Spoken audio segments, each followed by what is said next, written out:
You negotiate for Arewa.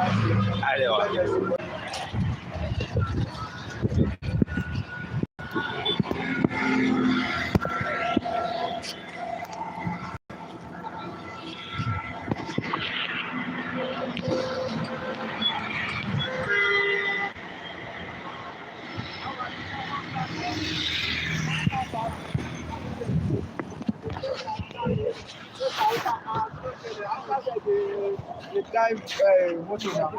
Guy is Megida.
See this big motor.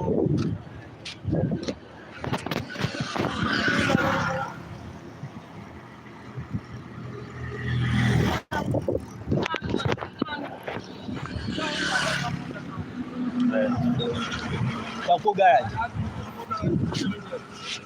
200. I can't look at me. I was having any can look. Oh yeah, but I might bring me on my band. But I can't joke why you come here. How many people around there?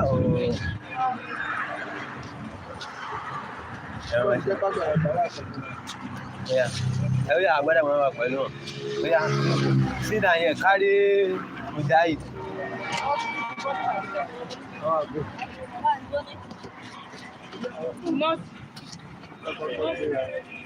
Yeah. Come on.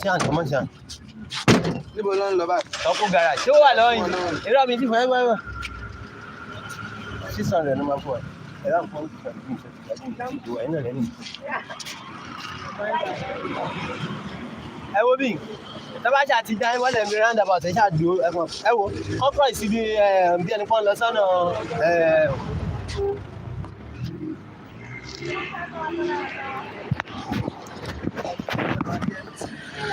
kọ́sà máa lọ bẹ́ẹ̀ yẹn.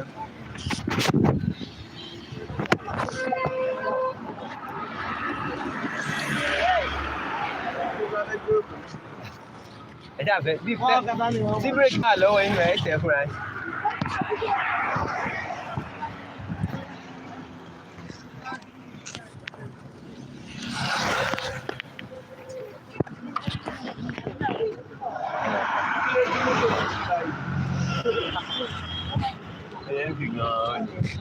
Ìgbọ́lẹ̀ mi ìṣèkò bá yìí gbé ọ̀kan yẹn àtúndẹ̀ wá jẹ́ mú rí ìgbòjì ẹ̀yìn.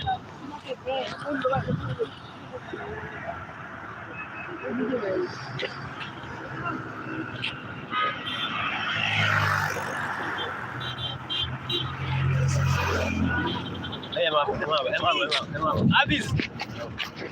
Oye, máa bọ̀.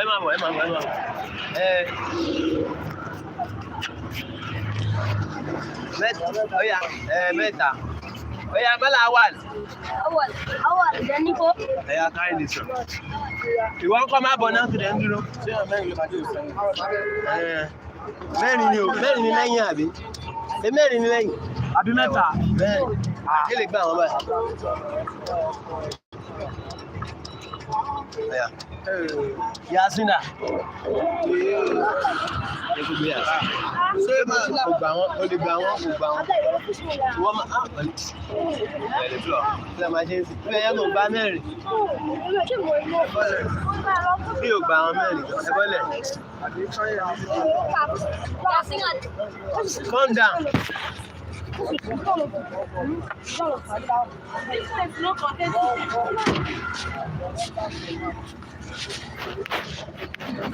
Okay, jẹ́ kí ẹ hẹ́ ya. Oya enter. Àfá àwọn àjẹyẹn jókòó sí pẹ̀lú ọlẹ́ ẹ̀kan mi. Oya.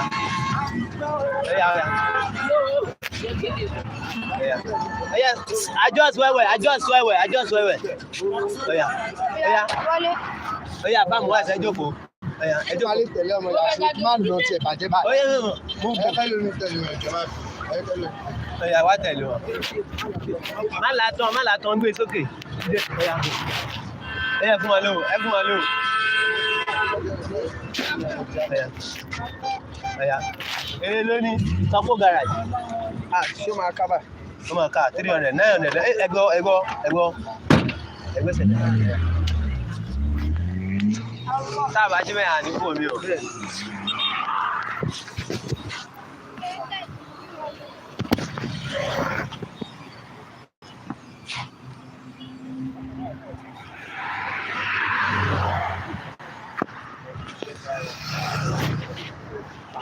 Jẹ́pẹ́ ní tí mọ̀. Gbọ́dọ̀ pẹ̀. Inú bẹ̀yẹn wá gbọ́dọ̀ kọjá 1 o'clock. Bẹ́ẹ̀ni. At least. Ó tún máa wà lé nìkan gbọ́dọ̀. Sọ́kó garage. Kí ló ṣẹlẹ̀? Kí ló dé? 300. 200. Kọ́mẹ̀. Ó ti máa ń wọ́n. Ọ̀bẹ. Kò fẹ́ lọ. Ó ti lọ mọ̀ fún ilẹ̀ ìtẹ́lẹ̀. Ẹ̀fílẹ̀ má gbẹ̀yọ̀ kan. Ẹyọ̀ kan níwájú.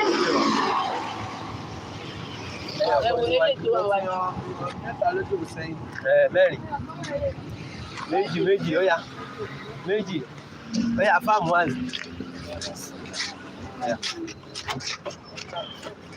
Ṣé àìṣẹ́ bọ́lẹ̀? Ṣe fẹ́ bọ́lẹ̀? No. Oya. Tàbí ṣé máa kọ́ wọlé? Ẹgbẹ́ wọlé. Ìwọ náà lọ onífìlà. Láti wọ̀ jẹ́ kẹ́ni kan sọ wọlé. Oya. Ṣe fẹ́ gbé yàn? Ẹgbọ́. Ṣe fẹ́ gbé yàn? Wọ́n ní kọ́ gbá náà sẹ́yàn. Oya, fún wọn lówó. Ẹgbẹ́ ẹ̀yẹn gbọ́ sàn. Èló ni 300 dọ́là. Ẹ kàn lè máa lọ ilé ìgbà yẹn. Ẹgbọ́ ṣe máa lọ ilé ìwádìí ọ̀la. You go go out. Next year you go come.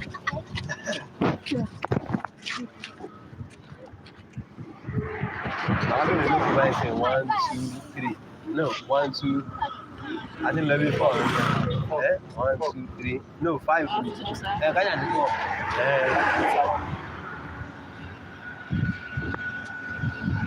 Àwọn ìgbà ní wọ́n ní ibi kan ṣe ẹ̀kọ́ gbà. Ẹlẹ́gbẹ́ ọ̀kadà náà.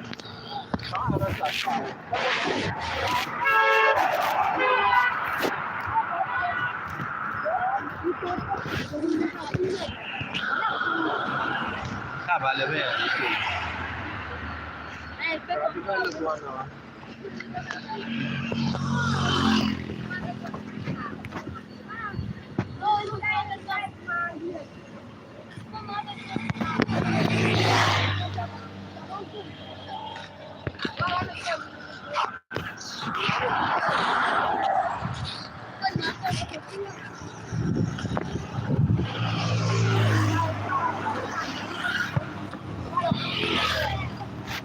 Ṣé kò sí àkíyèsí ọ̀pọ̀ta? Ṣé kò sákèsí ọ̀pọ̀ta ẹ̀ka tí tún ṣe fún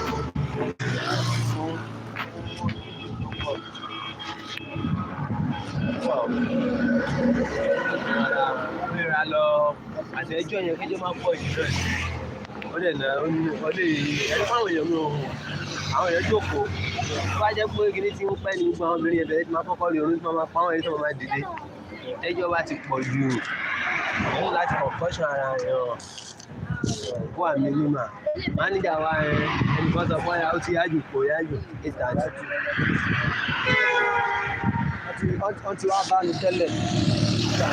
Ló wà lọ. Sọ́kó gàrẹ̀ kí ló ń ṣe yìí? Láì ṣe yàtí ọwọ́ méjèèjì dájú ní Oge wọ́n ti wá bẹ́ẹ̀ yìí náà. látẹ̀ tó gbà kátẹ̀ ní tó kọ́ wá ṣẹ́rí 9 àbí 9:30 la máa fi sí kódà gan ìyá yìí gan ń sọ pé Ìyá òṣì rẹ̀. Ìyá a lè máa gbọ́rọ̀ obìnrin wa. Ẹ̀wọ̀n ló ń kàn. ó ń ṣe pé ti pé kinní o àmọ́ Ìyá wọn wò. sílẹ̀ sí kánò Ìyá wọn wò. ìyá sílẹ̀ sí kánò Ìyá wọn wò ló tún. kánò ẹ̀yẹ ẹ̀ka sílẹ̀ má ti mọ̀ pé táìmù tá a bá ṣe la bá ṣe Sọ̀rọ̀ lórí nípa ọjọ́ Jímọ̀ yẹn ni. Jímọ̀ yẹn ti so make wa foolish. Ìdáhùn sáré fi fún wa tó wọ́n wọ́n ta.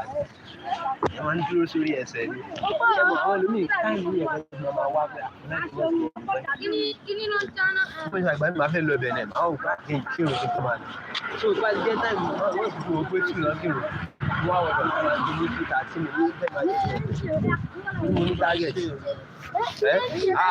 Jẹ́mi ẹni bẹ́ẹ̀ lọ bàríkà ìwé àjẹsáré kírun nìkan ní àjẹsáré kírun.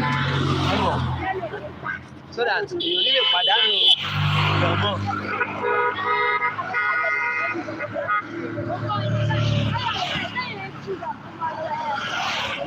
títí wá ní ẹ̀kọ́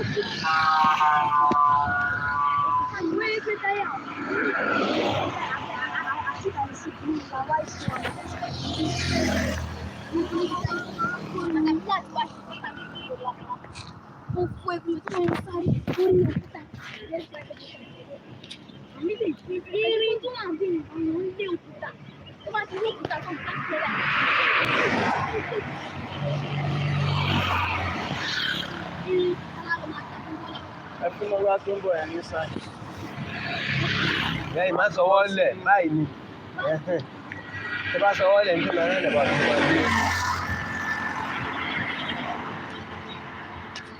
Gbogbo bí tẹ̀ wá lọ Badagry lọ ní sáà. Tẹ bá lọ mọ ẹtù lápọ̀ orí ẹ̀ ẹ ṣe báyìí.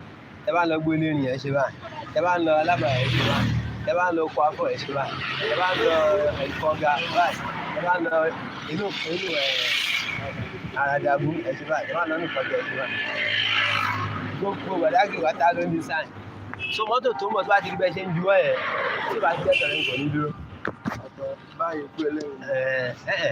Báyìí sì Alábà igbó eléyìí báyìí. Bọ̀ Alábà lélẹ̀ pé Alábà òkè. Bọ̀ tó bá jẹ́ kọ́ afọ́ ẹ̀kọ́ ẹ̀ pé mi lọ ìjìnà kọ́ afọ́. Gbogbo bí ló ní sáà. Badagry 1B roundabout. Ẹ̀wọ̀n pé roundabout lélẹ̀ báyìí roundabout láti roundabout ọjà.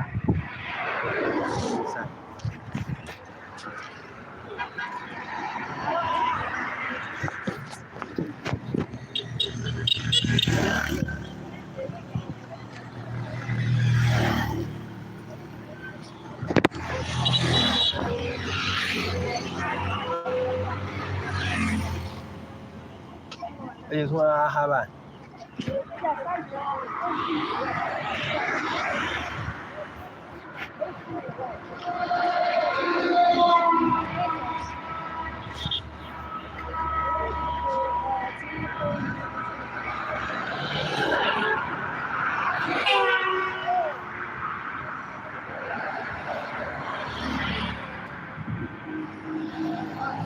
It's a lunch.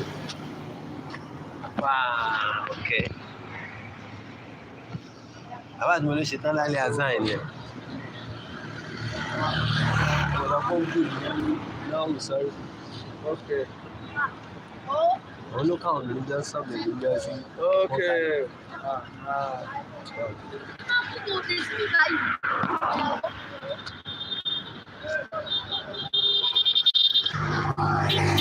Ọ̀nà pèsè fún mọ́tò bá wà ní.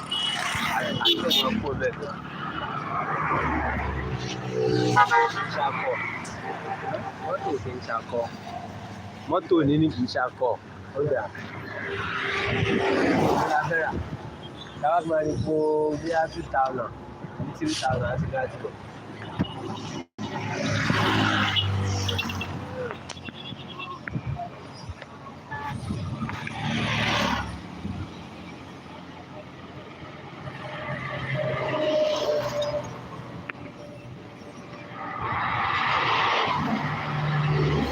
Lẹ́jọ́ sí ìlú lẹ́fún àwọn ọmọdé. Ọ̀rọ̀ ilé ìfàdé ilé ti lọ. Láti ṣe àná ẹ̀sẹ̀ rẹ̀. July. Báyìí. Ìlànà. Tó bá ṣe báyìí. Wọ́n ní mọ̀lú tó ń lọ gbà yẹn. Wọ́n ní mọ̀lú tó ń lọ. Bí o ń lọ ní omi.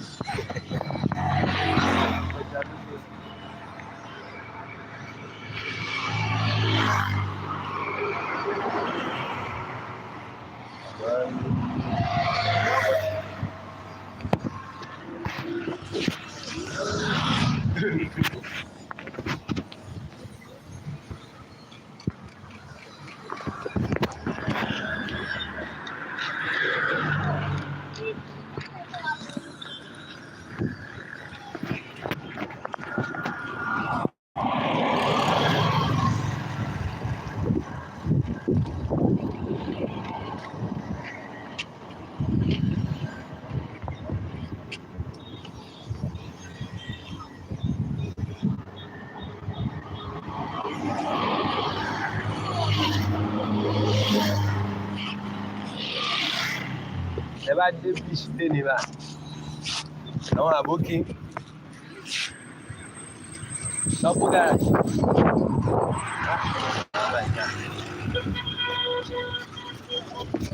Lọ́pọ̀ garage. Mélòó lẹ́yìn? Ẹ máa bọ̀ wájú káyọ̀ máa ń jẹra wa lẹ́yìn. Ọ̀yá. Mẹ́ta ni lẹ́yìn ẹ̀ ìjà wọlé. Ayọ̀rọ̀ máa ń jẹra.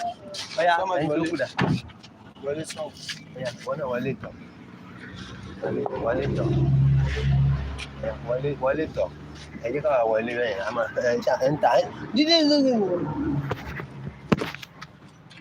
mi. Ọ̀yá máa bọ̀ àbí láìpẹ́. Ọ̀yá ṣe ń tọ́ ti tán àmì. Sorry.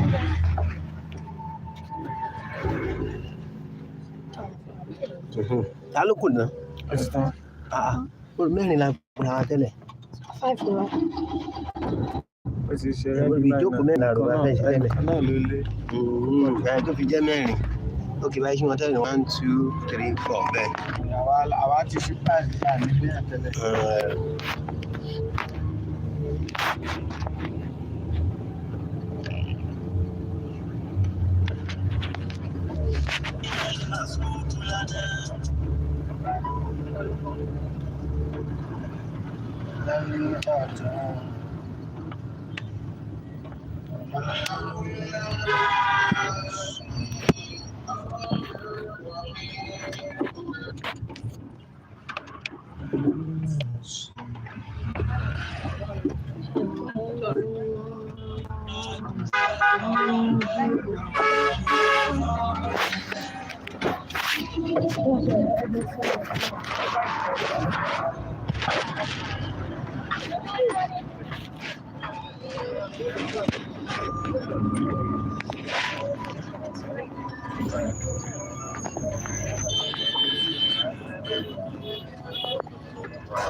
ṣe láti pè ó.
torí ìwọ̀n fẹ́ kí èèyàn máa lẹ̀ àbájá káwọn kìíní ti wà lóye náà wà jẹ́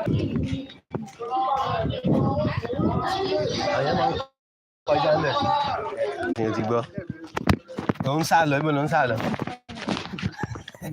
Là ń bá sọ̀rọ̀ ókè Ibrahim Ibrahim Bánirẹ́ là ń bá sọ̀rọ̀ tí dájú Mustura ní kíni tó bá di gbogbo ilé tá a ṣàpọ́nlé ní tó bá di káńgídà máa mú lọ sí àlọ́lọ́ àsìkò àlọ́lọ́ bí ọjọ́ mẹ́ta ọjọ́ kan lọ sí pé wọ́n tá bá sọ pé máa rò pé minor ni increase minor wa. ẹ̀wọ̀n yóò sọ ọ̀rọ̀ sí ilé ìpínlẹ̀ ní ká bá fi mọ ẹjẹ́ àjẹ́ mi tí ìlú ọmọ ẹ̀yìn ní bèrè ọ̀sùn orí wọn ẹjẹ́ àjẹ́. ní báyìí ìjọba tó wà lọ́jọ́ ìgbà wọn ní kẹ́ mọ́ wà. ẹ ti lẹ́kọ̀ọ́ bí gbogbo wọn ní kẹ́ sọ wọn. bàbá kí ẹ ká ní gan nígbà wọn nígbà wọn lọ sí òkú mi.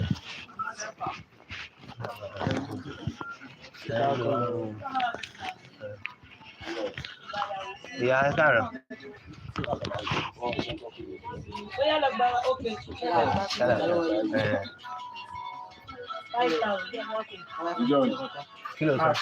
Kí ló sọ mí lọ́wọ́ ló sọ kí ló sọ. Àwọn náà wá ka wà kó wá wò bẹ́ẹ̀ àwọn lè sọ bí àbá a sọ tó mọ̀ ní ọmọ ní àmọ́ ní ẹ̀yà káàdì lọ́wọ́ tó láti bàbá ń bọ̀. Ìyá ẹgbẹ́jọ́ mẹ́ta ẹ̀wọ̀n báwọn ẹ̀ ti máa ṣe ní 500 ti pẹ̀lú ọ̀rẹ́ pé àwọn ọmọ ilé kéwì ni. ọmọ ilé tó lẹ́nu ọ̀nà olóhùn ọmọ ni màá jẹ́ kó concrete ọmọ á ju àdúgbò fún ẹ.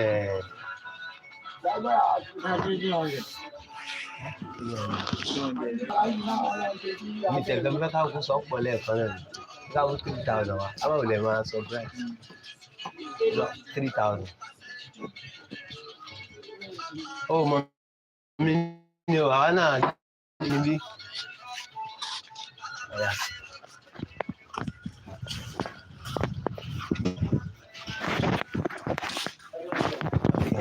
Yes, sir.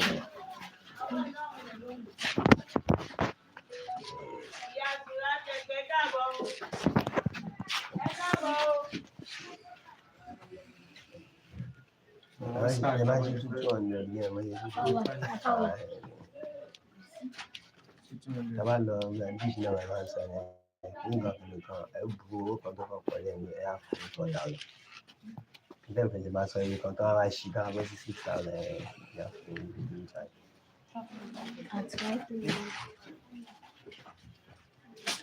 Yeah. So this compound here is called. ṣé ẹ kò sọ Yorùbá àbí kò máa. No, ọgbọ́n ẹ jẹ́ kó máa sọ òyìnbó ẹ̀ náà. So this compound a lè fi here bẹ̀rẹ̀. is called Brazilian Barracoon. So Barracoon is a Portuguese word for slave sale. So the picture of the man here, his real name is Ifaremilekun. So how come this guy came to sell to Abbas? So he was captured as a slave by the first Mr. Abbas. So Mr. Abbas used this one as a slave and later on we sold him to a white man called Mr. Williams. So Mr. Williams is a white man from Brazil. Mr. Williams taught him how to read and write. So he gave him his freedom on one condition to work for him.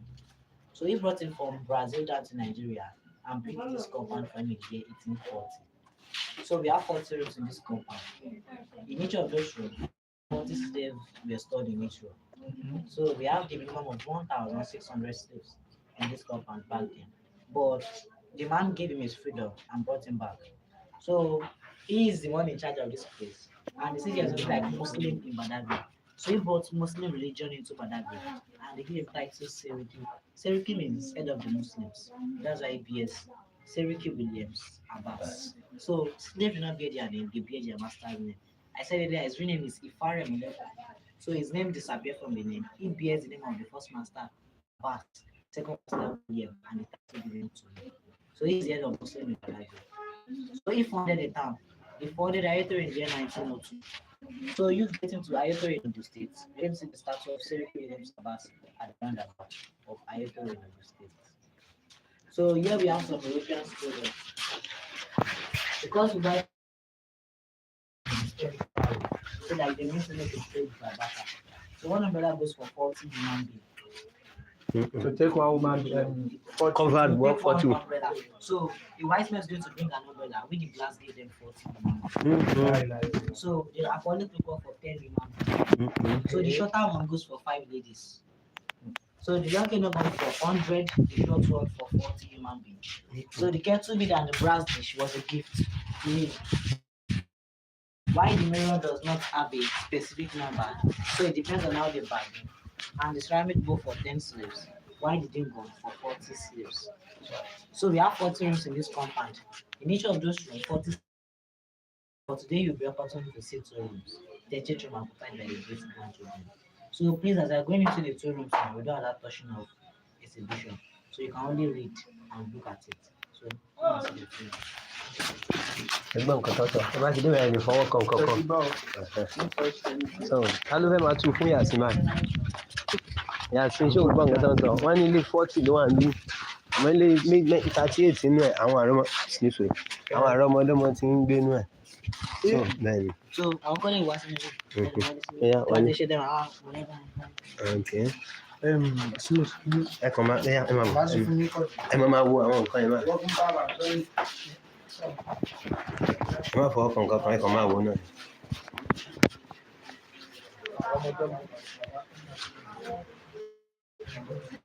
So, $500 last.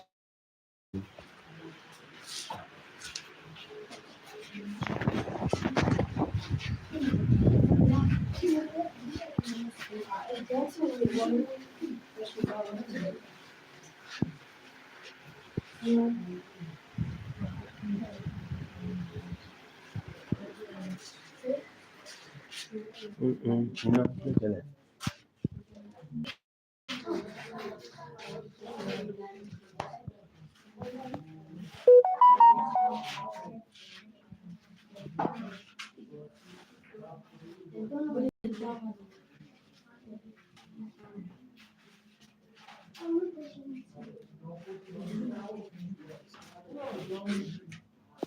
Ṣé àwọn nǹkan tó ń lò ní ìgbà yẹn? Láyé ìgbà yẹn.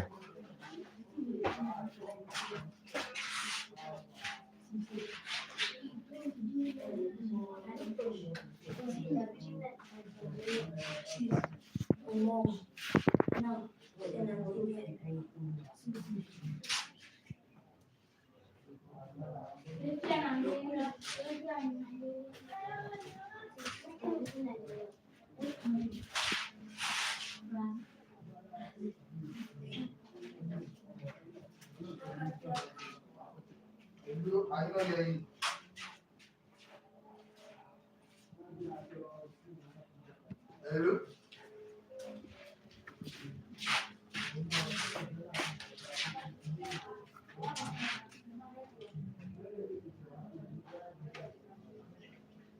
Slave ship.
Please come.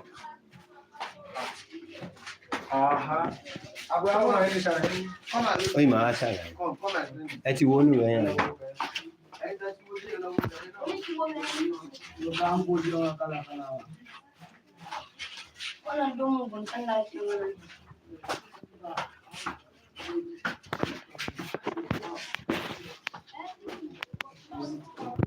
Ọ̀pá ilé yìí jẹ bí ó jí nǹkan báyìí.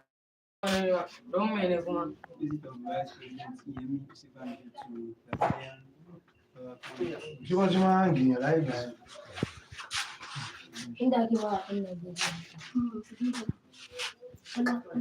She was a kind of torture given to a disloyal slave. Bí wọ́n máa ń rìn ẹ̀rú ń gbà ẹ̀.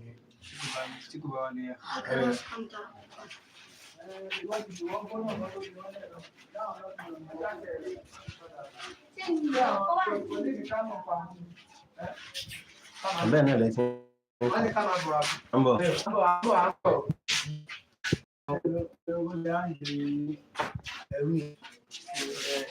The man stay being hanged as a punishment. Àwọn ilé àwọn ọmọ tí lélẹ̀ yìí Slave at the point of no return bẹ́ẹ̀ ó ní tó bá ti ń kó wọn kó Nàìjíríà ó ní ìkọ́nà ìtàn pẹ̀lú point of no return. Ṣé bẹ̀rẹ̀ náà ẹ wà wà bẹ̀rẹ̀ adébẹ̀ náà? Àní sanwó bẹ̀rẹ̀. ó ní ẹran gbọ́ ó ní padà á Nàìjíríà. Ó dé kí n.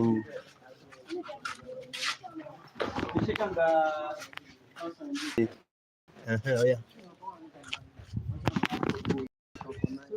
Ọ̀ya.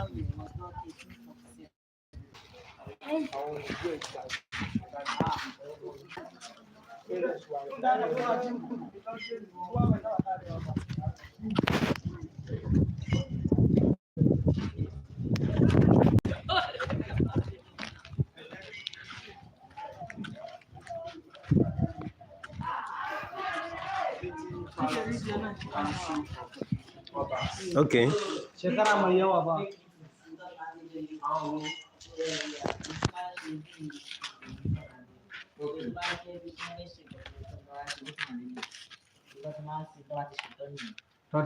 Sinmi. Okay. So bàbá Sẹ́ríkì onílé kan ètò ìbẹ̀rẹ̀ lọ́pọ̀ sí ní nǹkan tí wọ́n ti kọ́ ní ẹ̀rọ ilé. Ẹ mọ̀. So ilé yẹn wọ́n kọ́ ní 1847 owó ní 1995. So ibi tí wọ́n kọ́ ní kékeré yẹn ti bẹ̀rẹ̀ pọ̀ sí tẹ́lẹ̀ pọ̀lú ẹ̀ ti ṣe. Okay. So bàbá yẹn náà tún ní ilé púpọ̀ láìpẹ́ ibi tí wọ́n ṣe Saka Sẹ́ríkì. So orúkọ ẹ̀ ní Saka Sẹ́ríkì Abbas 1913 ìwádàá 1987. Ọlọ́pàá ló wà nígbà tí a bẹ̀rẹ̀. Ọlọ́pàá ló wà nígbà tí a bẹ̀rẹ̀. He was 6 years. Okay. Sẹ́ríkì Abbas was his father, so he is the last born of Sẹ́ríkì Abbas. So he was 6 years when Sẹ́ríkì Abbas. Sẹ́ríkì Abbas was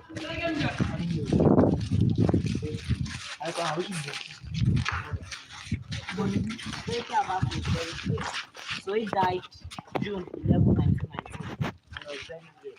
So last year makes it 106 years. When he died. Ẹ jẹ́ kí bàbá rí ọjọ́ kan kámẹ́rà yìí sáré kan. So thank you for coming. My name is Abbas. Àyọ̀ gangan làbáàsì táwọn ohun sí wa.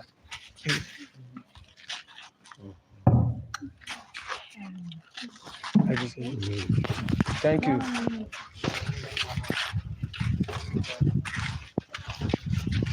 Ẹ ti lẹ́yìn náà. Ẹ pé ti rí ta bẹ́ẹ̀. Abraham. Nígbà àbúrò náà dáhùn.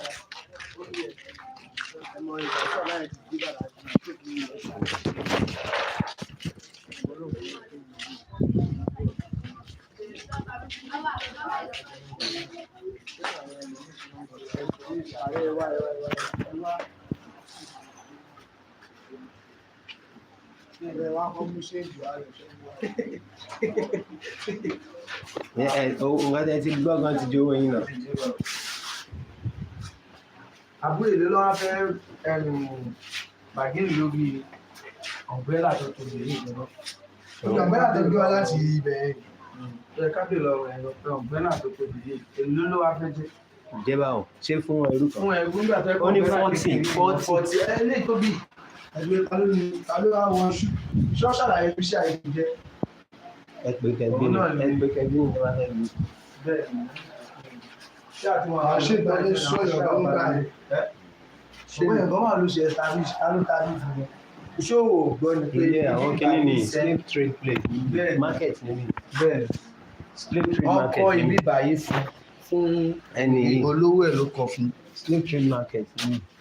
Ó ti yé ẹrú ni bọ̀ nígbà tó ẹ̀kú ní akọ bí báyìí. Ó yá ẹ bèrè nǹkan tẹ́lẹ̀ fẹ́lẹ̀. Igbó níbi àwọn ìdá ṣù yìí. Ó ṣe ṣù nìyẹn o. Ṣèbí statue Ibi náà. lásán ni aṣọ tó wà lórí ẹnìkan ni ó jẹ́. Ló jẹ́ àwọn nǹkan sórí. Ọkọ̀ fi ṣe Ẹ̀yin bèrè umbrella umbrella Bóyá yìí tó máa fi ń gba irú bójì yẹn. 40. 40.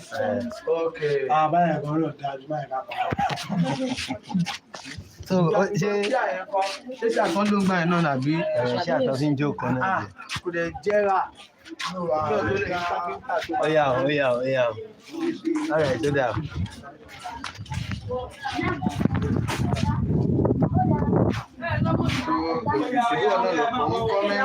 Ń kọ́mẹ́ntì àbí ṣé bó ṣe wà yẹn.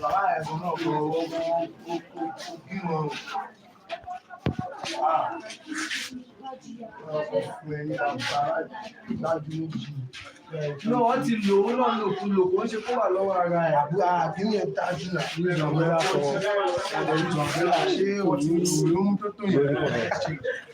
Òun ló ń tó tó yẹn. Nàìjíríà bàbá rẹ̀ wá ṣùgbọ́n tí èèyàn mélòó ní ìwé bàbá rẹ̀ eléyìí èèyàn tẹ́ eléyìí èèyàn tún èyí tó wá ṣọ́ọ̀tì sílé èèyàn 5.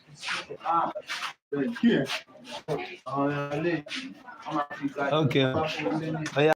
Ó yá ṣe ti fún lówó. Ó yá ẹ fún lówó ọ̀hún dà. Abbas ó ní kẹgbà. Ó yá ẹ ṣeun.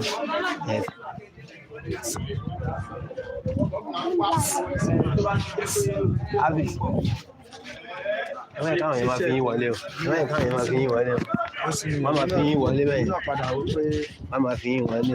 Ó dẹ̀ ní protocol. Ẹ ti gẹ́gẹ́ bẹ́ẹ̀. Gbogbo wọn tán wọlé yẹn wọ́n fi wá wọlé. Ààrẹ ilé ìbọn ṣe ọ́ áǹgì ilé yìí áǹgì báyìí. Àwọn àǹgì ẹ̀. Irú áǹgì wo lè lè báyìí sí? Àárín ó máa ṣẹ́ ìfún ẹni sí méjì. Á dá ìfún ẹni sí méjì. Àwọn tí pítíyàn ní sọ́run ẹnìkan ló máa mú. Báyìí sì ni ọbẹ̀ dá ìfún ẹni sí méjì. Brazilian Barracoon Báṣírò 1840. wọ́n snap èmi kàdẹ́ àtàwọn báyìí papọ̀. Báṣírò dà. Gbogbo àwọn ẹ̀ka tó báyìí kẹ́nìkan snap gbogbo wa ni.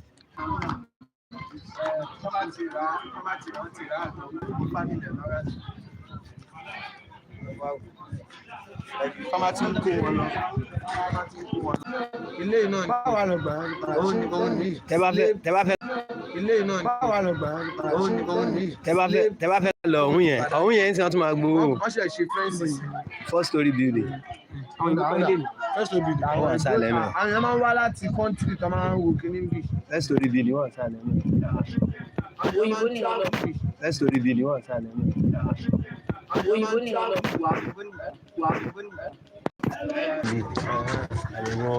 Point of no return yẹ kí point of no return yẹ ká lọ wò.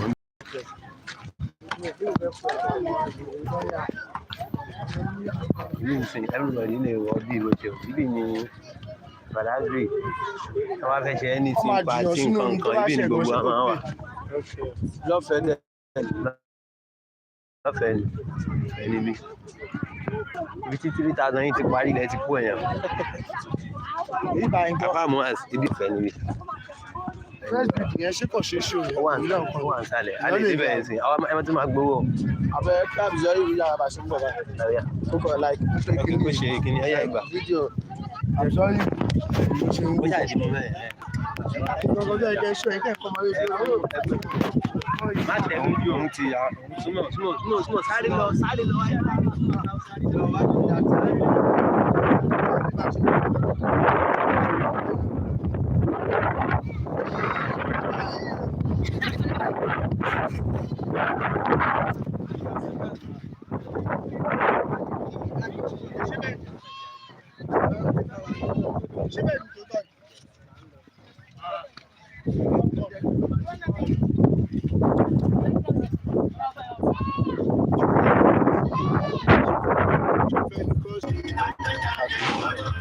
Àgbàlagbà mẹ́.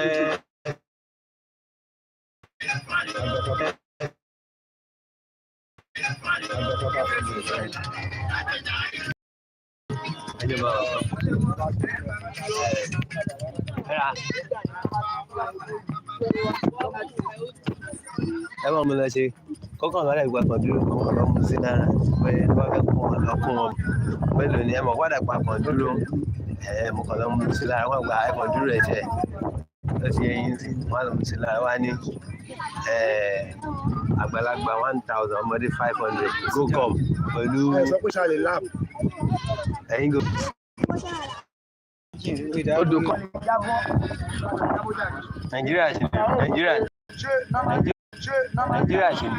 Nàìjíríà ní bẹ́ẹ̀. Mọ̀mọ́ ní èyí ló dá wa sí méjì. Nàìjíríà ẹ mọ̀ pé nísìnyí báyìí ẹ bá ẹ ti dórí bridge náà Nàìjíríà ṣe wà bẹ́ẹ̀ lẹ́yìn bí n ṣe ń lọ sẹ́mi nínú. Olówó ẹ̀ pọ̀. Ẹ mélòó ní gbogbo wọn? 19 ní gbogbo wa. 19 mélòó lè àbọ̀ láti. Láti ti pọ̀ sí nítorí àwọn èèyàn ló tún bọ̀ yẹn. Láàbù kẹ́ èwo lẹ fẹ́ ṣé lè fẹ́ lónìí àbí tán? Eléyìí ó fún wọn yìí. Àlọ́ òkú jákẹ́ẹ̀tì wà. Báwo ni tí wàá yan ni bá wọ sómi ṣe bí? Eléyìí 40 ló ń gbé. Sàbádẹ́lẹ̀ 40, 50 ló ń gbé. Owó ẹ̀ máa pọ̀.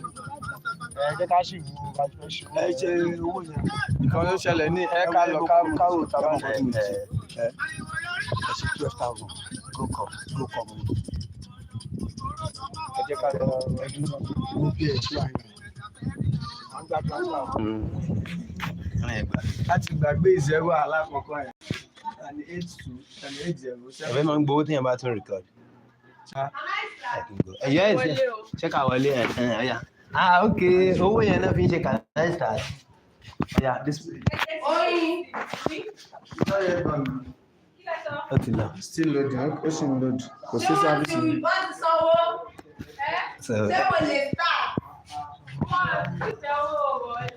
Wọ́n ti ń tẹ̀wó, that's what you said. Wọ́n ti ń tẹ̀wó. Ó yá ìwọ ní. Good morning. Good morning, ma. Happy Eid Mubarak to you. I will not speak here Yoruba. We sing this. You will answer that you answer me. Thank you. I say happy Eid Mubarak to you. All right. But won't you want anything to you? That's to you. Oh, yeah, food. Let's go to our house. After I pray, you want that to someone that go to their house. Oh, yeah, okay, I'll follow you to. Yeah, no problem. All right, you are welcome to Moby Slave Relics, where you'll be seeing the original chains and shackles. And these chains are 500 years. Because slavery lasted here in Nigeria 350 to 400 years. The man being buried here, his name is Chief Songo Mobi. He died in the year October 16, 1893. Okay. His father was his father was the middleman between. Don't worry, just stay where you are. You see, this is it here. This brief here. So his father was the middleman between the Europeans and the Africans. Whenever the Europeans come to get enslaved from his father then we welcome them with kola nut. And we say, you borrow a mortgage. Kolanut in Yoruba symbolize kolanut. But meanwhile, the white people find it difficult to pronounce his name. So they started calling him Mr. Mobi, Mr. Mobi from the word Mobi. Okay. And years later, his family adopted the name Mobi as their family name. And Mobi is now a chieftaincy here in Badagry. Back to the story of the man. When his father died, he was next in line to take over. Because, as I said before, his father was the one that started the trade. Okay, we are on 50. Show phone. Amen. Come on, join one. Please, come your friend. Eja post so that one of them welcome them with Kolanut. And Kolanut symbolize hospitality and also long life in Europe. So we welcome them with Kolanut and say, Amen, go ahead, due to the Europeans, the white people initially could not pronounce his name, so they started calling him Mr. Mobi, Mr. Mobi, from the word Mobiji. And years later, his family adopted the name as their family name. And now, Mobi is now a chieftaincy here in Badagry. So back to the story. When his father died, he was next to take over his father's business. As I said before, his father started the trade before he ended the trade. In year 1852, he was among the high chief here in Badagry that signed the abolishment of slavery because he was not interested in the slavery business. But I noticed the Portuguese still carried slavery illegally. In the year 1888, slavery was finally abolished. And these are the surviving chains. And these chains are 500 years. Because slavery lasted here in Nigeria 350 to 400 years. This chain you are seeing here is the light chain. It's called the light chain. This is locked around two children leg, while this one two children hand. Is the children chain. And during the slavery, it's because they don't want them to disturb their parents while working on the farmland. And during the slavery, mind you, children were not being sold out. They were being given out as PC, jara, which you know as bonus and extra in English language.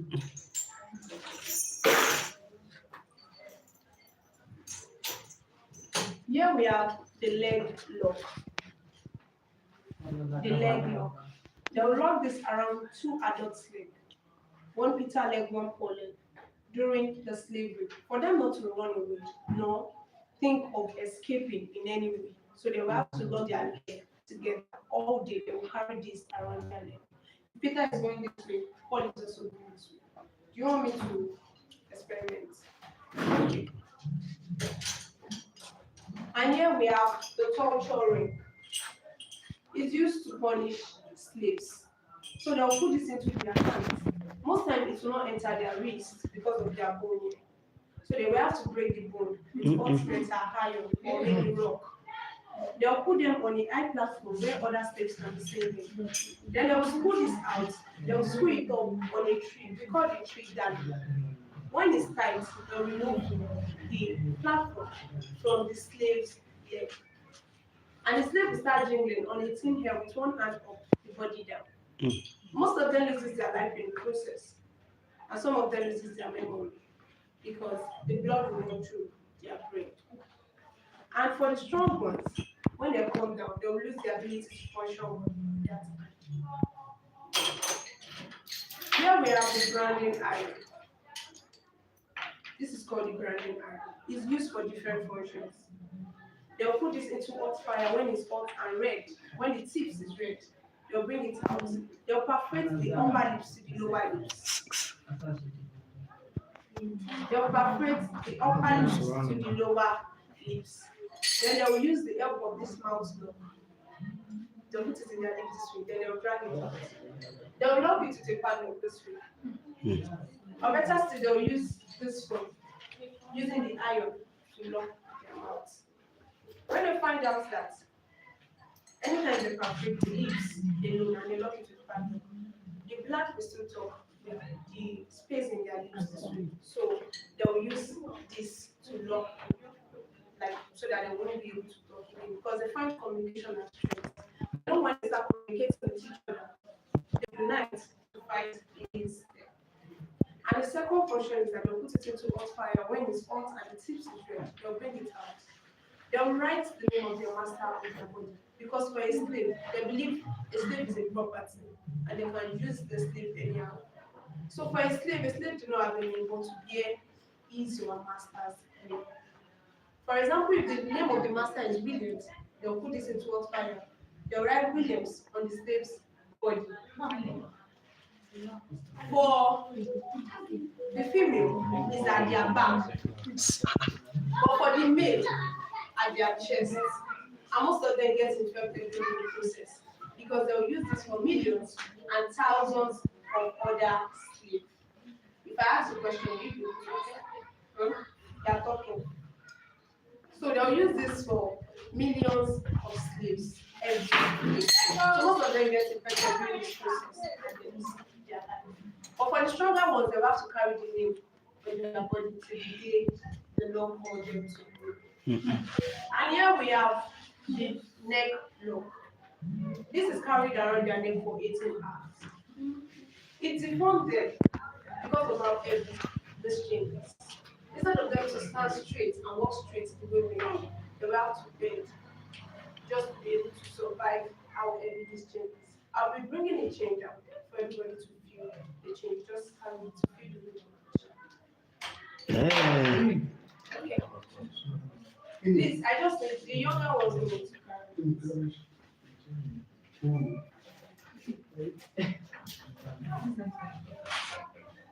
Ẹgbẹ́ sọ́mù wò káwọ́ bó ti jẹ́.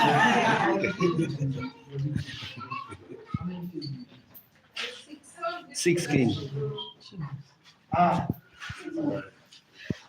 That's 6 kg. So the 6 kg will be on their neck. Yes. For 18 hours.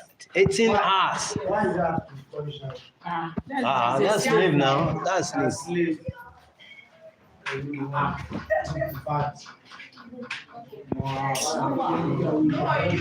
It's okay. It's okay. It's okay. It's okay.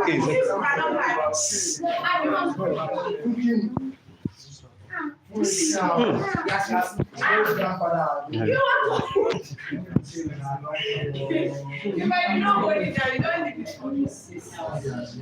it.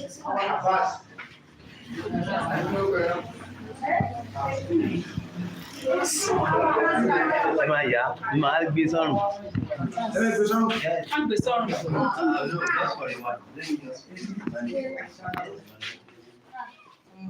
About 8 hours in can you for what? Too much. Okay, before the slavery, this was what the blacks used as a form of money, the cowries. But when the white men came, they brought the word trade by barter. You bring what you have, I bring what I have, we exchange for whatever I want. So this small camel for them, they'll give it to our forefathers for 40 slaves. The bigger one for 100 slaves. A bottle of whiskey for 10 slaves. This is a beautiful African woman. She's just in a royal attire, but she still has a chain on her neck. This is trying to tell us that no matter who you are during the slavery, a prince, a princess, a king, a queen, you might be snitched on and be sold out. But seriously, look like you. Can you see? I thought it was you. And here we have the slave drinking blood. 20 to 40 slaves are meant to drink from this blood. While the water is filled up, they will lock the hands back, and their masters will give them order. Apes will go in and drink like pigs. The first 20 to 40 will drink comfortably. The reason is because the water is still filled up. But for the remaining 20 to 40, they will have to struggle hard because the water is not going down. And this edge, as at that time, it will cut their blood, mucus, saliva, tears will drop inside the water. But the rest will not have choice but to drink from it. The reason is because food and water is being given to them once they should refuse to eat or drink. They will have to wait another 24 hours before eating and drinking. That's the one reason why most of them put to eat from their own, they urinate to drink from their own. Thank you very much. This is all we have from that. Thank you so much. Thank you.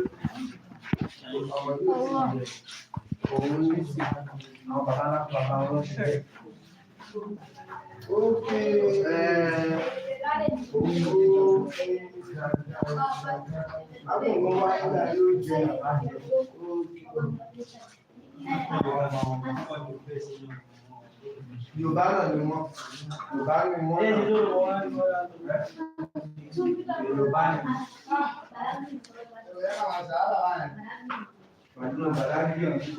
Badagry àti onílù kan náà.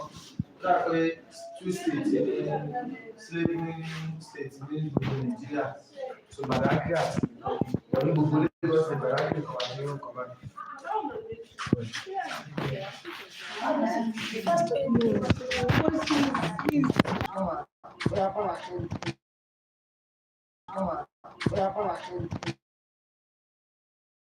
So you are big apart. How far you can't give you food? You don't. Yeah, I will not leave food. You don't. Yeah, I will not leave food.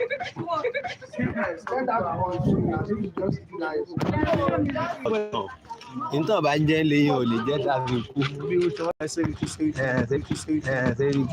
wọ́n ń ṣe nínú ìtàn Badagry first story building nínú ìtàn Badagry wọ́n ń ṣe Yorùbá Badagry ò fà first story building nínú ìtàn Badagry wọ́n ń ṣe Yorùbá Badagry ò fà àwọn gbọ́ ìrápá àwọn ilé ìyàtọ̀ ń rìn Sẹ́ríkì wọ́n pọ̀ gan gbogbo agboolé náà.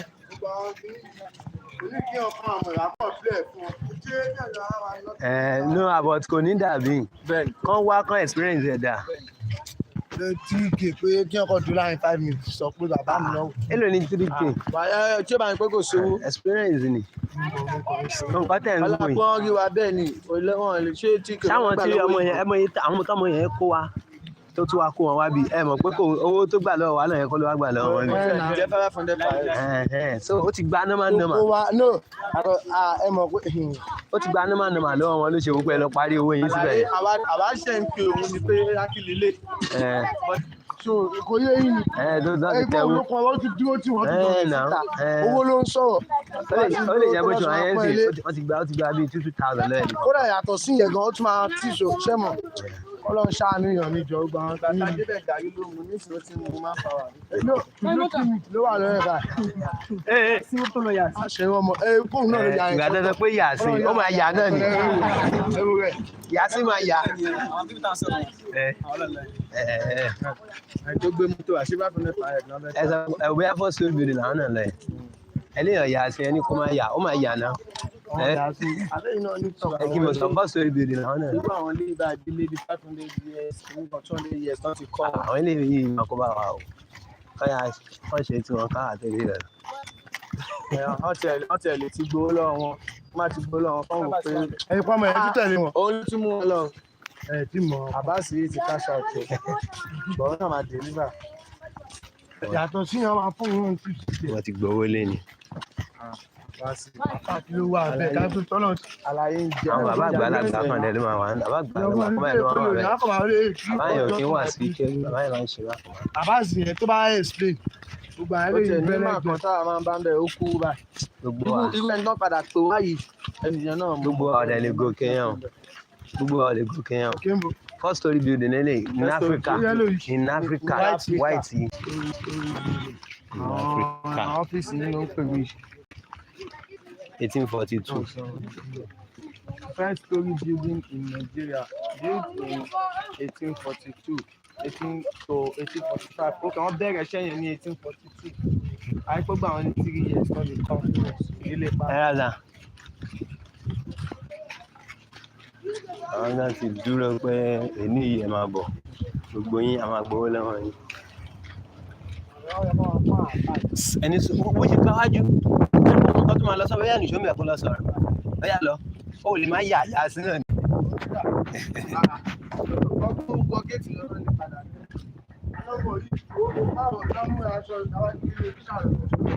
Good morning, ma.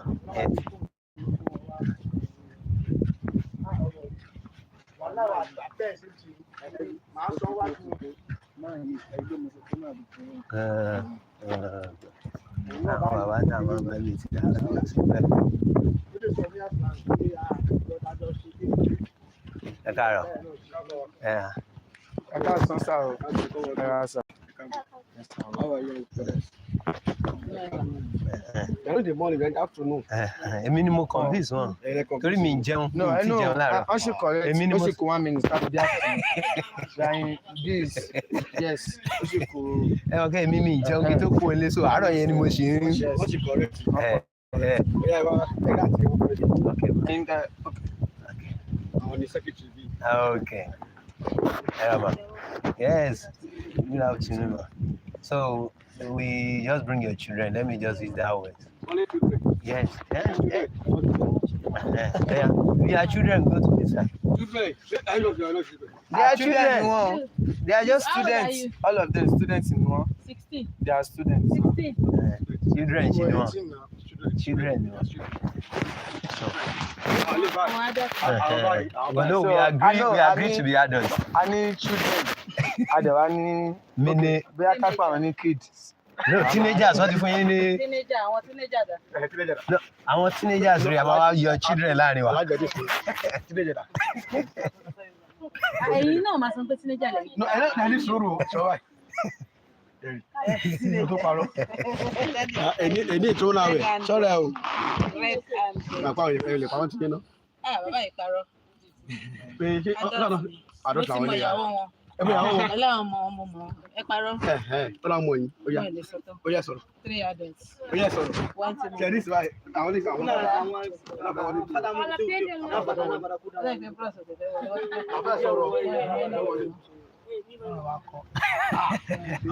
Aláwọn bá kọ ìwọ inú géètì bí. Okay, so ọmọ ń sọ teenager 1,000, adult 2,000. Àwọn adult méjì. Kò sí adult mi. Kí lẹ máa ṣe fún wa? Kí lẹ máa ṣe fún wa? As in. Mo fẹ́ yẹ adult tí yóò fi yẹn. Wọ́n lè rìn fún àṣọ adult. Àwọn ọmọ yẹn ló ṣọ̀rọ̀ kíní ni wọ́n. Ẹ jẹ́ ká ṣe wọ́n. Àwọn ọmọ yẹn is mélòó ni wọ́n? 14, right? 14. 14. 14 plus. Our Let them do one. Let's take one.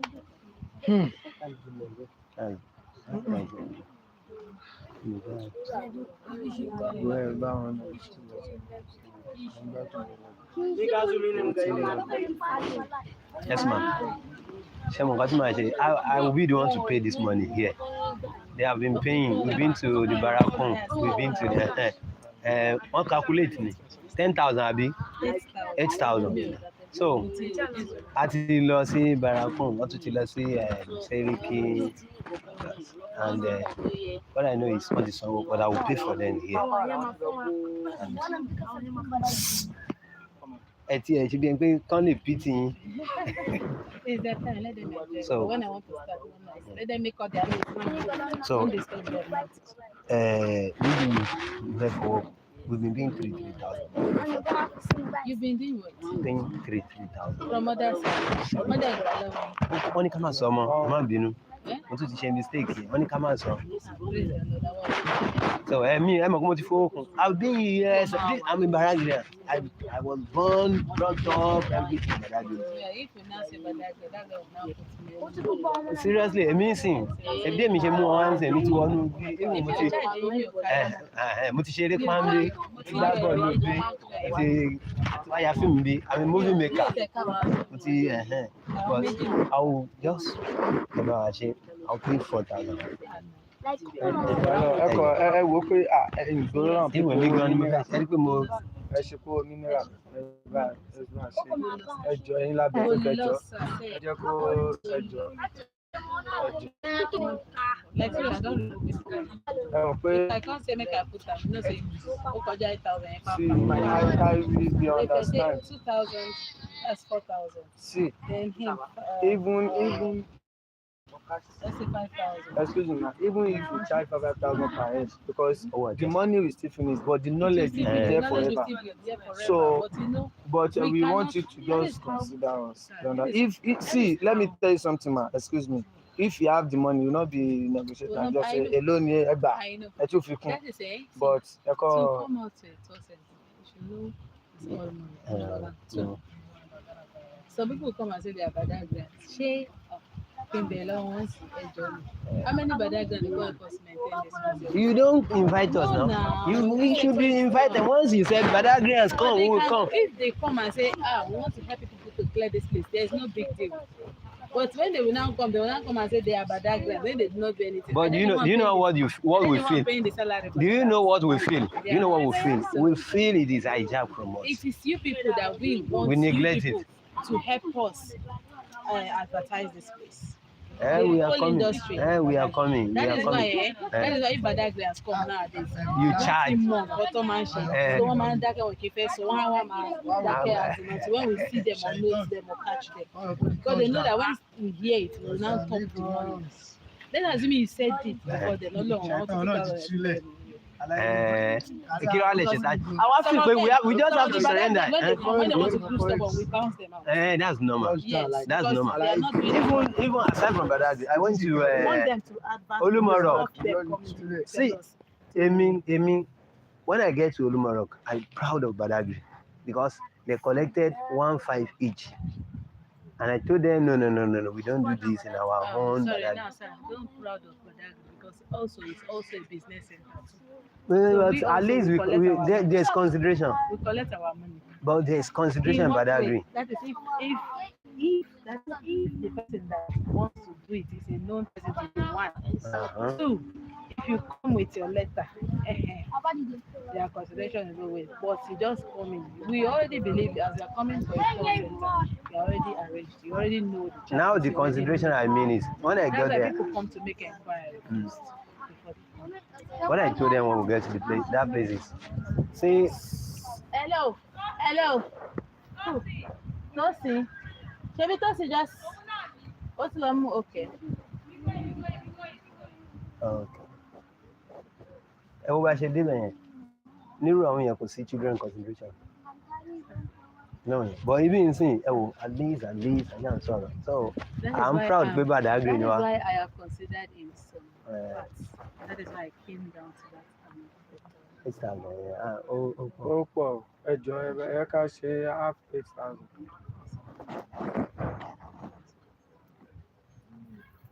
I think we're doing it. I still me. It's if people like Google and I'm but if not, I will not start with that. Have you been buying shit? You can pay the one that decide to say, madam, let me take over. I know how to handle my history. It's not that I know how to handle, but I've been here at least listening. Actually, I think I should find out so that I will need. See, other people like No, not like science. This is what we have.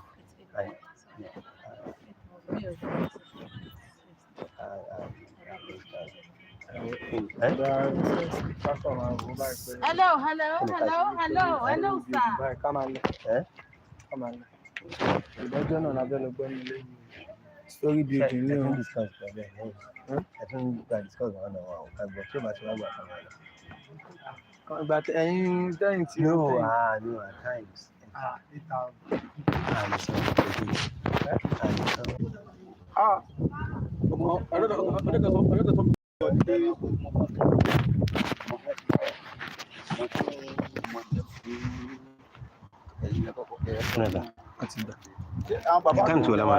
I can't swallow man. Wow.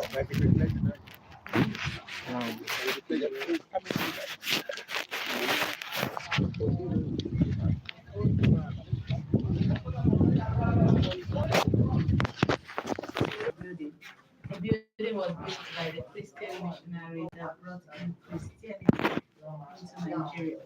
So before I forget, let me introduce myself to you as your curator. Welcome to.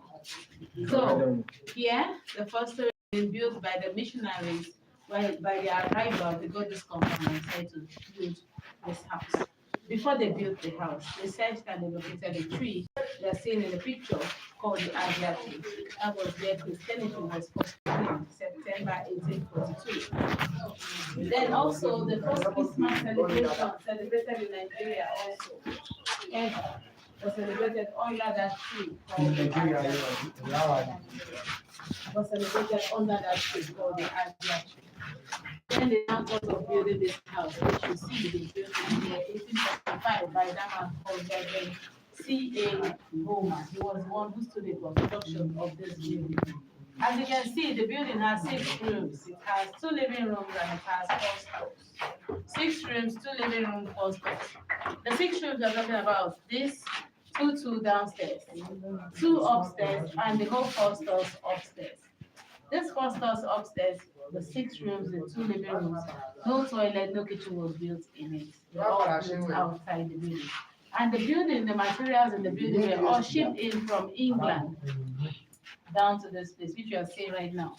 The boards with stones from the floor, round the wall, to the 2 coach of the building, the 6 pillars only holding the building firm. Round about the building has no pillar. And as you can see, the building is still standing very strong. Since the year 1845 minus 26, you see it's 184 years. And also, if you minus 1842, you will see the building is 181 years today, standing. The materials, the burnt brick stones from the wall, floor, round the wall to the 2 coach of the building. The hinges used on the doors to hold the windows and the doors firm. The nails, the iron protected sheets used on the roof were all shipped in. So the only Nigerian material among all is the wood you are seeing right now. Used on the doors, the staircase, the windows, the skeletal parts of the roof, internally the rooms. Okay, then the floor we are going to work on, like the decking, you can see right now. So we are going to move into the next room so that we can hear more about education now it's started from Nigeria. Before then, I can allow you to make your snappy video. Then we move in this way.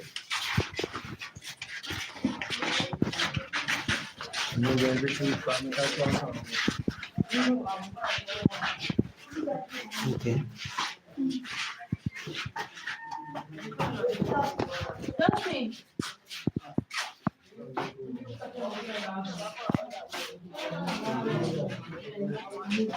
Yeah. Guys, come here.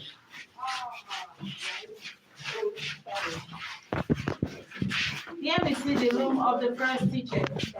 The first teacher that brought in education into Nigeria on arrival.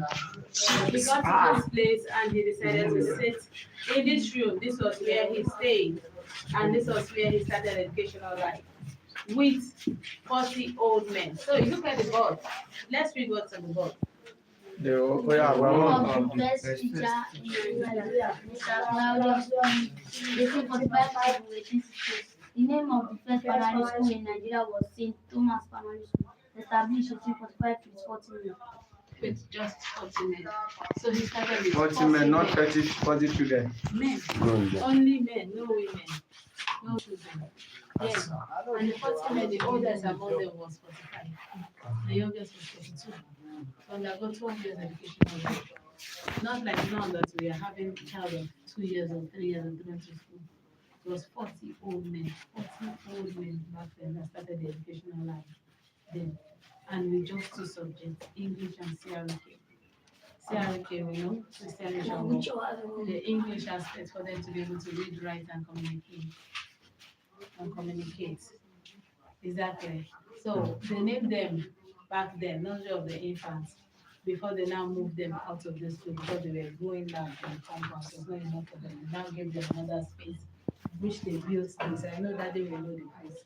It's not too far from here, just behind the public station and the railway supermarket. That was the space they gave to them to build. So by the time they built, the year 1842, they founded the place and they completed in the year 1845. And as they completed, they now changed the name from not just the infant to the St. Thomas Primary School, which was the very first primary school that started in Nigeria, all from this compound, by that man called Mr. Claudius Phillips, here in Badagry, Nigeria itself. Is that clear? Any questions? Like the teacher, this is the teacher. This was the Western teacher that brought in education. The English student and so let's move it so that we see the materials in the building.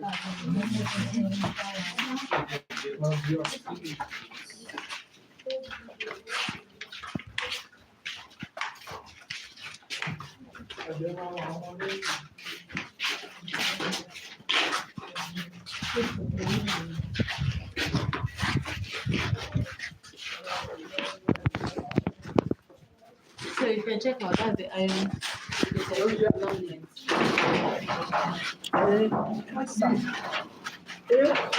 Olùpadà dín kí ní pẹlẹbẹ ẹ. Láì. Ṣé pàdé ẹ? Inú ilé yìí. Ẹni fake one tá ń lò nílé. Fake one àti tá ń lò ní sí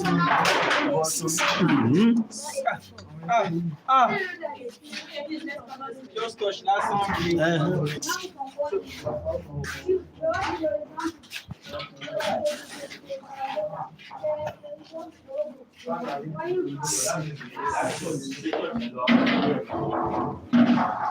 You see what it does here now? That's the long length. This is the piece. And you can see how very active.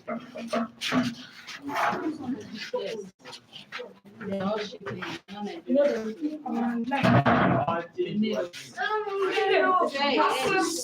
Hey. You see some people escaping. Why are you making this? See it. The nails. Called it a cap nail. We have our own cap nail. Nigeria has their own cap nail. It's a stable cap nail, just one piece. But the cap nail they are using because the shaping for is a moving one. So they can use it in two ways to join one or two moves together. A single way. In the cap way, you know what the cap nail is used for? Prevent leakage and to hold the thing. So you can see the hinges. Used to hold the windows. What's very soft? What's your material? Standing on right now.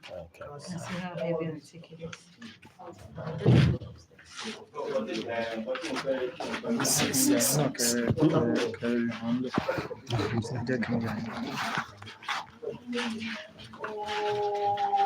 Okay, now I get. So that means this particular one now, who are the song?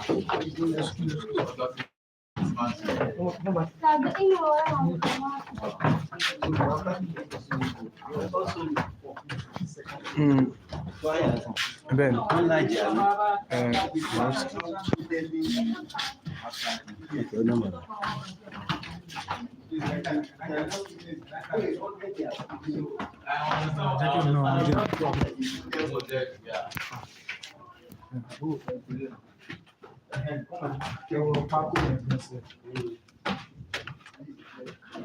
Oh, yeah,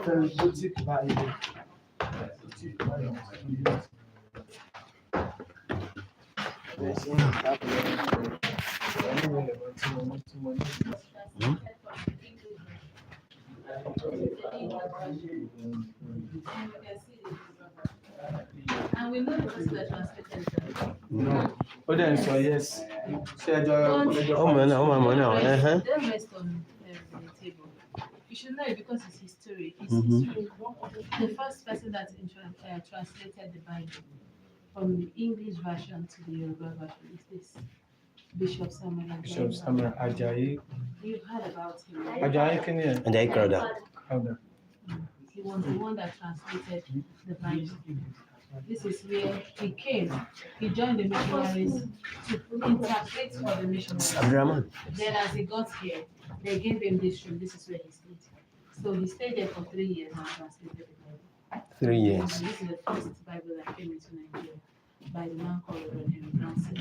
That is the Sangha and Shura. And the Ajayi Crowder we're talking about, that is the school he went to. And we know he was a slave. He captured as a slave, just the same way they captured Seriki Abbas, which I know you're coming from.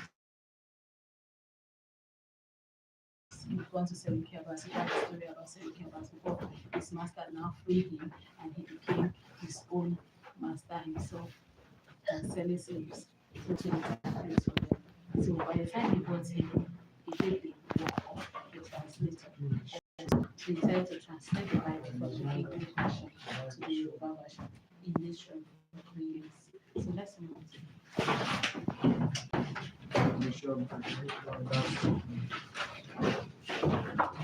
I'm going to smell it.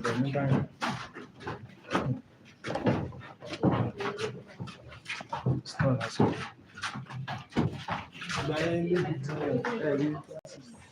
We saw the one downstairs. Yes. Yes, I And we entered 4 rooms downstairs. Then upstairs, we entered the one living room now. The first stores we're talking about, 2 is very left now. The first Bible store, stationery store, that's another day, then the second store, 2 stores at the back. This is the living room, and these are the people that brought a facility to Nigeria here. The man called Reverend C.A. Goma, from Charles and Goma. He was the one that stood in construction of all this buildings. Now, the wood, the materials shipped in from England, all except this wood, which is in the Nigerian material. Then the man that brought in the English Bible, the first, called Reverend Henry Townsend, and also you can see the Bible in that place. Then he also sat together with all these people to preach Christ on the Badagry and celebrated the first Christmas celebration in Nigeria.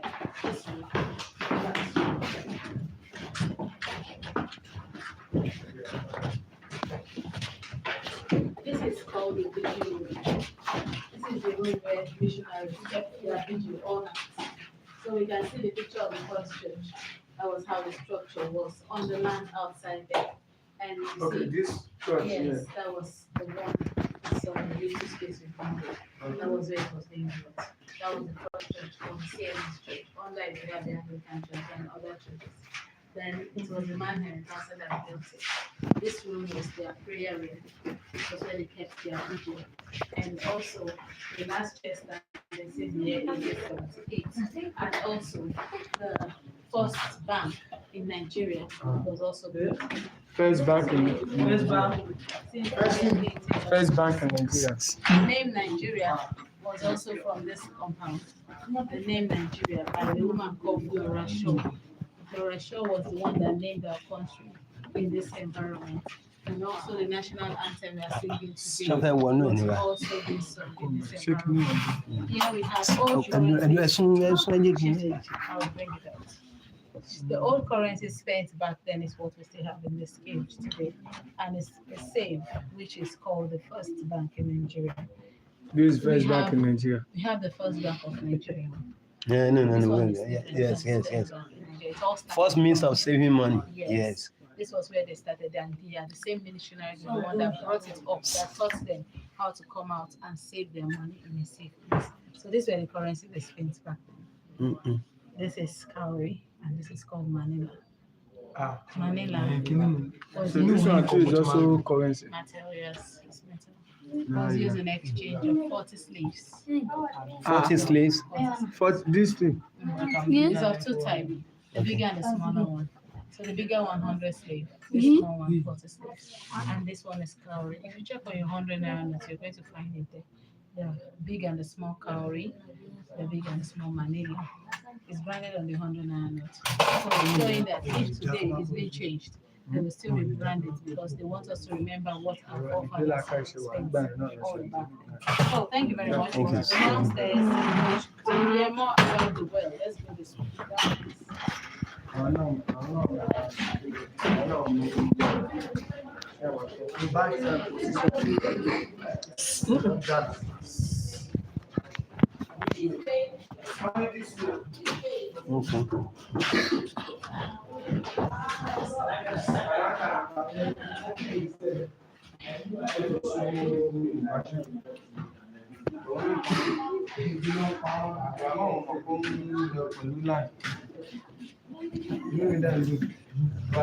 ilé yìí lójú wọn bí ẹni pẹ́ kan fún wọn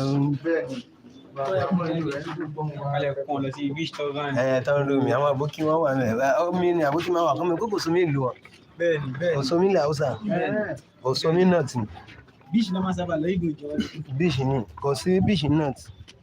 Bíṣì táwọn yẹn máa ti kú. Ìyẹn ti kú. Wọ́n máa ti máa ṣe ọmọ ìlú bẹ́ẹ̀.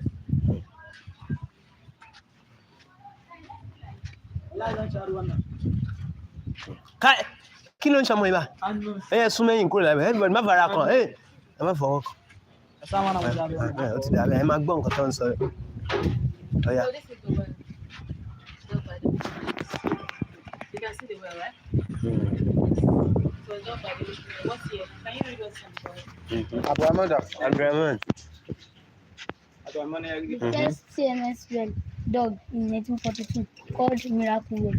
Called Miracle Well, 1842. And since it was being done, it's still standing firm and very clean. It's a drinking water that people all around here want to drink for drinking. In this environment as a whole, everywhere goes dry. This, but this is not dry. It's always standing full and always full and clean, just like the spring water, the table water we're drinking. If you run it into the table water, yes, it's a drinking water. I said, he said, make I drink. And I have finished fasting. I did drink. It's what everybody drinks. Please, sir, when you test it, let them know how it feels. It's very good. Like, just like the table water. And it's very, very cool. Wash your hands. Oh yeah. Oh yeah. What I think. Oh yeah. Go back. Wash your hands. Okay? Good. Oh yeah. Wash your hands. Did you see it? How does it look? Oh yeah. One after the other. One after the other. It's a thing everybody sees. Oh yeah. You cannot allow somebody to take it. Mm-hmm. Take your water. Yeah. Yeah. Come on.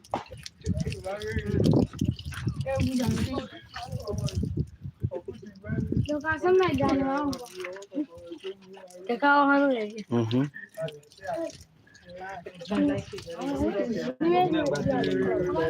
Collect full hand. Come here. Mm-hmm. Oh yeah. Yeah.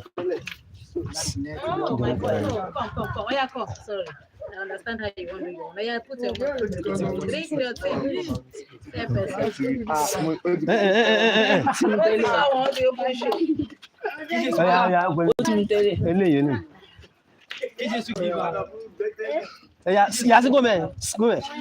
Abdullah, Abdurrahman, I am Bashir. So at least we know how well water tastes. That you cannot even drink it. You can't even drink well water. But this one is very, very clean. Bros, don't finish our water.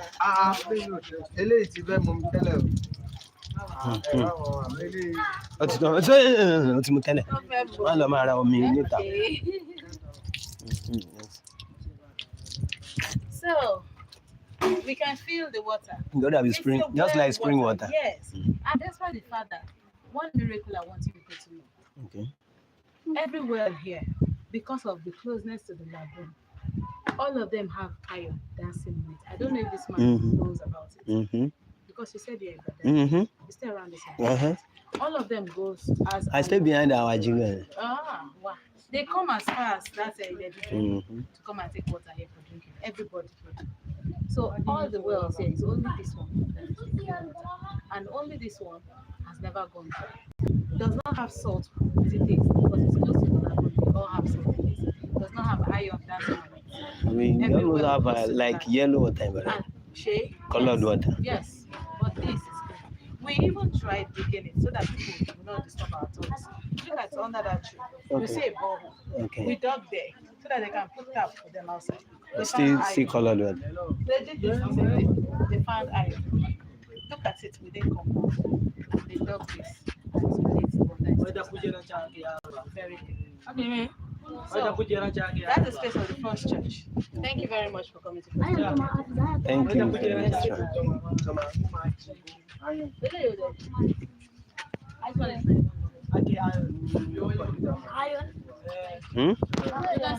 snap them there. So you gather them there. Yeah. And then the little phone there. We are far.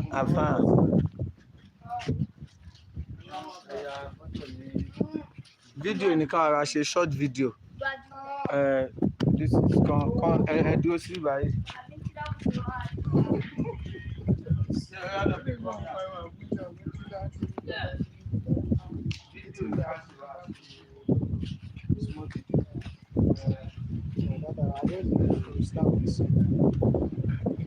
Yeah, General.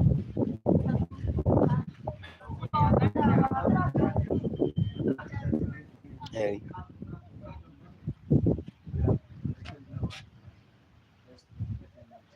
Come here.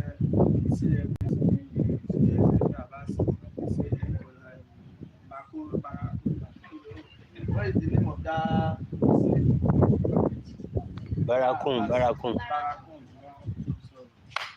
You are seeing that Barakun? Yes, we are showing everything around this place. The first Bible, and everything else. Ẹ ṣé o. Ẹ ṣé. Ọlọ́lẹ̀.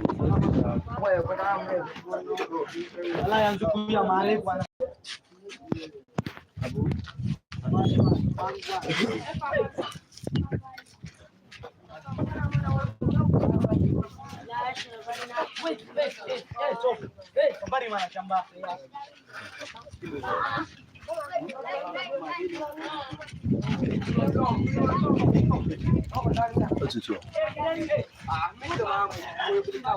Àwọn àbọ̀ yìí.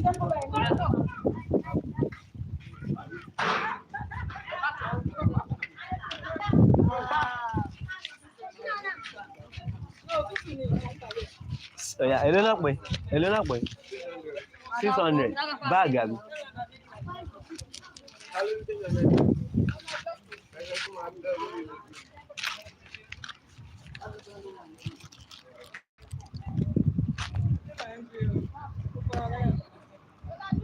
Ọ̀yà ìtìrí ọ̀nà náà.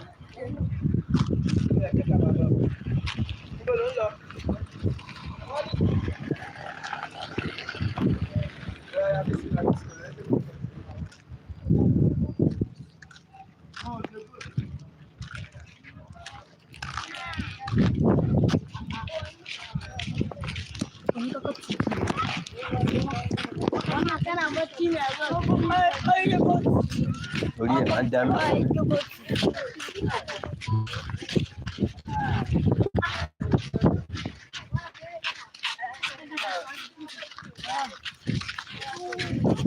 Wàá fọ iṣẹ́ kò fọ ẹ.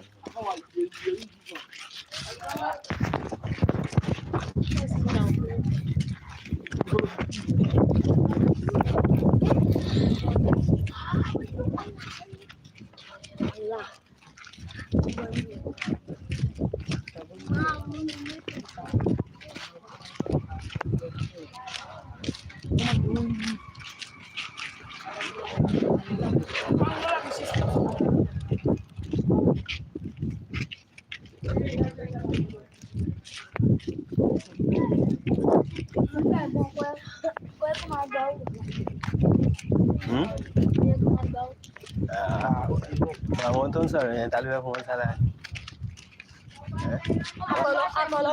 Iṣẹ́ mi ẹ̀ tó bá lọ wá iṣẹ́ mi lẹ́yìn bá débẹ̀ ta ló fẹ́ sọ̀rọ̀ fún yín? Àwọn wo ìjà mọ̀ kó tó ṣe yẹ? Bẹ́ẹ̀ náà ti pé o, láti bí 18. Àkọ́wọ́ nǹkan tó ṣe ẹjọ́ ẹ̀ẹ́dọ́ kàwé.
ọmọ wẹ̀sì ńkọ́.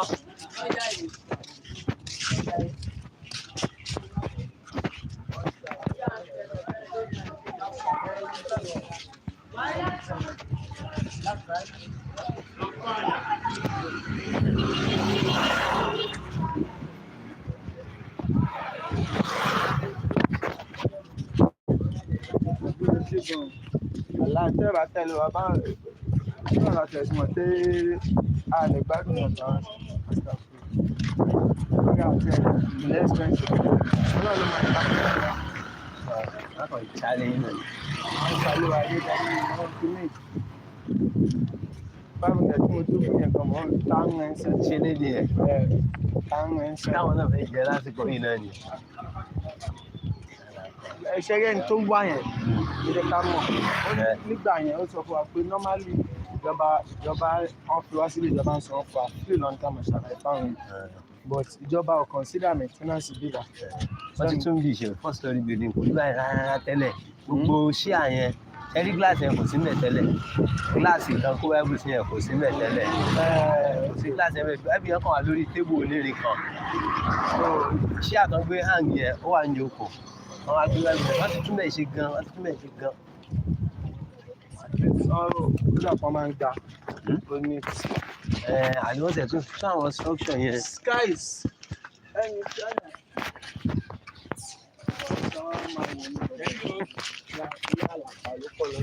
ẹlòmíràn máa ní òtún yá mo ń record gbọ́ wọn ni mo ṣe ìpínlẹ̀ òun record.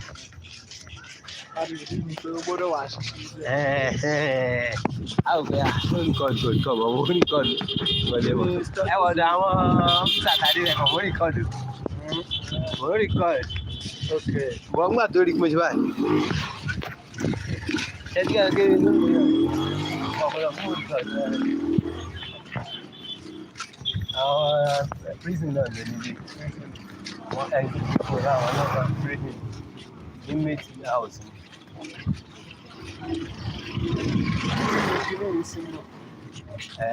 Apẹja ni.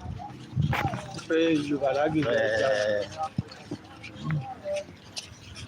wọ́n máa yín tí wọ́n bá rẹ́ni sẹ̀rẹ́ wọ́n máa ṣe ó kọ́ máa yín ó lè jẹ́ kó pẹja ńlá kan ìjọba ṣe ṣe nígbà táwa ń gbà ta ní bóyá ó pẹja ńlá kan bóyá òní first man tó ń kọ́ pẹja irọ́ dẹ̀ ni wọ́n lè mọ̀ yẹn ní tán kọ́ rí ẹ̀dọ̀ kan rí ni bóyá tó jọ pa ó yọ pẹja létí odò tọ̀dọ̀ wọn létí odò etí wọn. Ibi náà ni àwọn abọ́sẹ̀gbẹ́ kan mẹ́rin.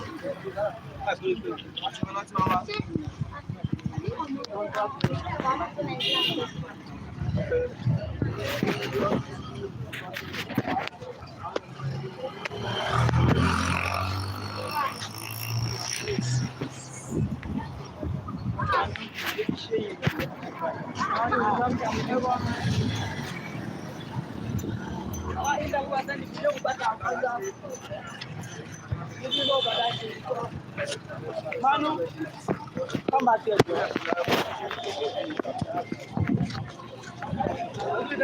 Ìjọba àgbẹjọ́ kò ṣọ́ ọ̀pá àlè ní sẹ́nà pọ́n àná.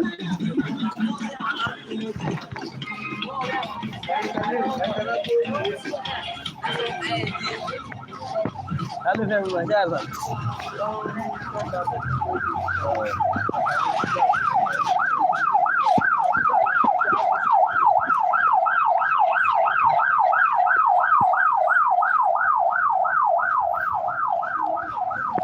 Tẹ́ bá fẹ́ mú obìnrin wá bí, tẹ́ bá fẹ́ mú ẹlẹ́yà wá bí, tẹ́ bá mú ẹlẹ́yà wá bí, ẹ gbé mọ́tò wá.